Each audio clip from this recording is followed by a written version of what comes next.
Welcome back to your channel. तो आज हम हमारे पिछले कुछ सवाल रह गए थे समांतर श्रेणी भाग 2 में, उनको पूरा करेंगे।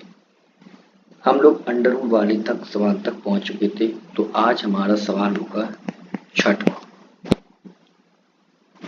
जो कि हमें दिया रखा है कि हमें एक श्रेणी दी गई है 0.2, 0.22, 0.222 और 0.222।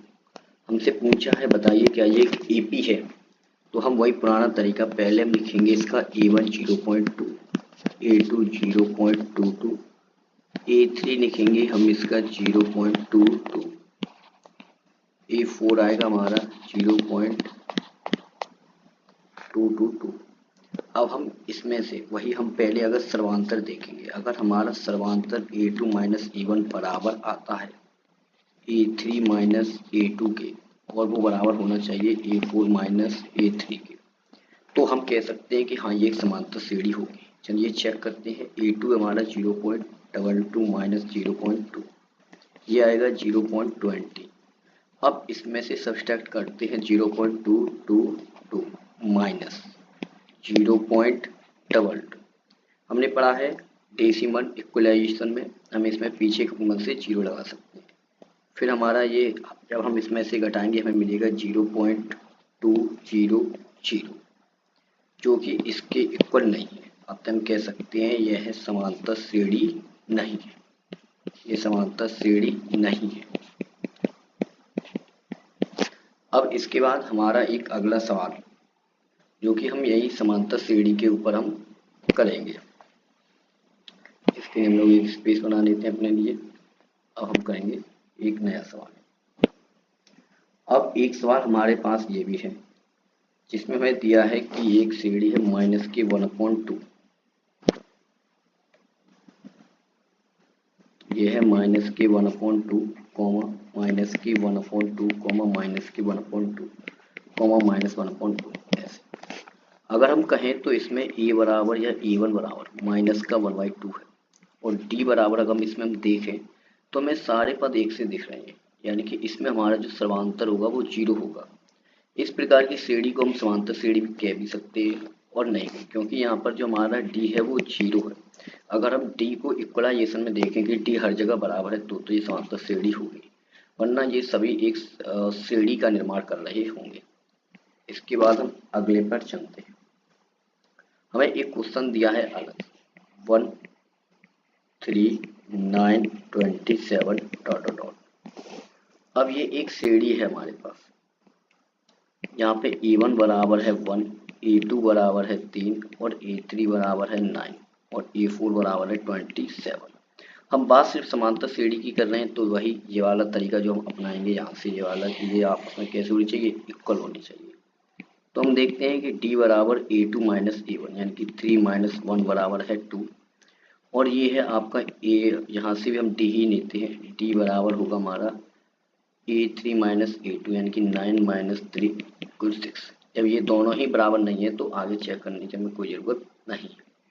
अब हम कह सकते हैं कि ये भी समांतर श्रेणी नहीं, परंतु जब आप आगे की क्लास में आएंगे तो आप पढ़ेंगे कि ये एक गुणोत्तर श्रेणी है, क्योंकि यहाँ पर हम कह सकते हैं 3 की पावर 0 जो कि 1 होगा, 3 की पावर 1, 3 की पावर 2, 3 की पावर 3। ये हमेशा एक प्रकार से एक गुणोत्तर श्रेणी होती हैं, जो कि आपको नहीं पढ़ना है। ये गुणोत्तर श्रेणी है जो कि आपके सिलेबस में नहीं है। अब इसके बाद हम अगला सवाल एक और देखते हैं। अब हमें इसी प्रकार से सारे पदों में श्रेणी देखने को कहा, जैसे कि आपके पास एक क्वेश्चन ये और है, जो हमें दिया गया है कि A, 2A, 3A, 4A test test test. हमें बताना, हमें पता है कि A1 हमारा A है, A2 हमारा 2A है और A3 बराबर हमारा 4A। अब हम यहाँ पर भी बताएंगे कि हमें ये देखनी है कि समांतर श्रेणी होगी। वही पुराना तरीका, D बराबर A2 माइनस A1, यानी कि 2A माइनस के A, जो कि बराबर होगा A के। फिर हम देखते हैं D बराबर क्या होगा, यहाँ भी समान होना चाहिए, यानी कि 4A माइनस यहाँ पर 3A है, तो 3A माइनस के 2A, ये भी आ गया A। अगर चाहें तो आगे वाला हम चेक करें, वरना हमें साफ साफ दिख रहा है वो।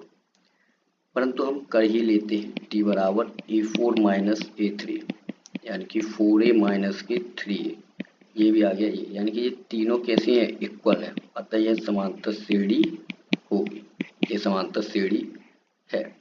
अब इसी के साथ हमें एक क्वेश्चन और दिया था जो कि होता है घात के रूप में। अब हमें यहाँ एक बात समझ होगी कि कभी कभी घात वालों को हम समान घातांक से नहीं घटा सकते, समान घात से नहीं घटा सकते, ये केवल सिर्फ डिवाइडेशन में होता है कि पावर घटती है। जैसा कि एक सवाल हमें दिया गया है, ये सवाल है हमारे पास a comma A square comma A की पावर 3 कॉमा ए की पावर 4, ये और ये बहुत अंतर है, इसमें और इसमें बहुत अंतर है। हम लिखेंगे a1 बराबर है a और a2 बराबर है ए स्क्वायर और a3 बराबर है a की पावर 3 और a4 बराबर है आपका a की पावर 4। अब हमें दे रखा है, हम वही अंतर निकालने की कोशिश करेंगे, डी बराबर A2 माइनस A1 ए स्क्वायर माइनस ए। अब हम इन्हें ए नहीं लिख सकते, अगर हम ए लिखेंगे तो ये गलत होगा क्योंकि ये दो घात है जबकि इसकी घात है एक, और हम कभी भी असमान घात वालों के पदों को डायरेक्टली नहीं घटा सकते, अतः ये समांतर श्रेणी नहीं होगी। अब इसके बाद अगला एक पद है जो से कि हमें एक क्वेश्चन और दिया गया है, जैसे √2 कॉमा √8 कॉमा √18 कॉमा √32। हम इसे चाहें तो सिंपल वे में ऐसे लिख सकते हैं जैसा कि आपने 9th में पहले चैप्टर में परमीकरण पढ़ा है। ये √2 रहेगा, इसको हम लिख सकते हैं 2√2, इसे हम लिख सकते हैं 3√2, वैसे लिख सकते हैं 4√2। कैसे आपको पता होना चाहिए, जैसे 32 को लिख सकते हैं 16 × 2 और ये इसका स्क्वायर है 4 का, तो जो वर्ग है वो बाहर आ जाएगा, जिसका वर्ग नहीं है वो अंडर रूट में रह जाएगा। अब हम देखते हैं कि इसमें जो A1 है वो है √2, A2 है वो है 2√2 और A3 है वो आपका है 3√3 और A4 है वो आपका 4√2। और आपको पता है हम ऐसा ही एक सवाल ऊपर कर चुके हैं, बस फर्क सिर्फ इतना है कि उसमें हमारे साथ 3 एडिशन में था, परंतु यहाँ पर हम आपको दोबारा करके बताएंगे। जैसे A2 माइनस A1, यह है 2√2 माइनस के √2, ये बचेगा सिर्फ √2। अब ऐसे ही A3 माइनस A2, अब देखेंगे ये होगा 3√2 माइनस 2√2, ये भी बचेगा हमारे पास कितना, √2। अब एक पद और देख लीजिए, देखना चाहे तो, यानी कि ये होगा आपके पास √2, यानी कि सभी के सभी बराबर है, यानी कि ये भी एक समांतर श्रेणी है। कभी भी बिना पूरा किए तुक्का लगाने की जरूरत नहीं है, क्योंकि अगर ऐसे सवाल विकल्प में बने तो बड़ी ही आसानी से नंबर मिल सकते हैं, क्योंकि हमें पता है ये घात हैं, इन घातों को हम डायरेक्टली सॉल्व नहीं कर सकते, ये घात हैं और ये अंडर में ये भी एक तरीके का घात है, परंतु यहाँ इसके अंदर एक परफेक्ट स्क्वायर किसी अन्य संख्या के समान संख्या के साथ गुणा में रखा हुआ है। अब इस प्रकार के बाकी के जो सवाल हैं उन्हें आप कर सकते हैं, जैसे कि √3 √6, जैसा कि आपको एक सवाल और दिया गया है √3 और √6, √3 है वो √6 है और √9 है और √12। हमें पता है ये परफेक्ट नंबर है, इसे 3 लिख सकते हैं, परंतु हम इन दोनों को नहीं घटा सकते, इनको अंतर नहीं कर सकते, तो ये भी समांतर श्रेणी नहीं होगी, हम कह सकते हैं समांतर श्रेणी नहीं है। ऐसे ही बाकी के सवाल हैं, तो एक सवाल इसमें और लेंगे वो आप कर सकते हैं। अब इसके आगे के सवाल हम जो होंगे वो हम उस प्रकार के एक नए प्रकार के सवालों का अध्ययन करेंगे जिसमें हमें सिखाया जाएगा 3 स्टेटमेंट टाइप के सवाल होंगे और एक वो सवाल होंगे जिनमें हमें प्रथम पद ए दिया जाएगा और डी दी जाएगी और हमसे अगले 3 पद पूछ लिए जाएंगे। Thank you for my watching.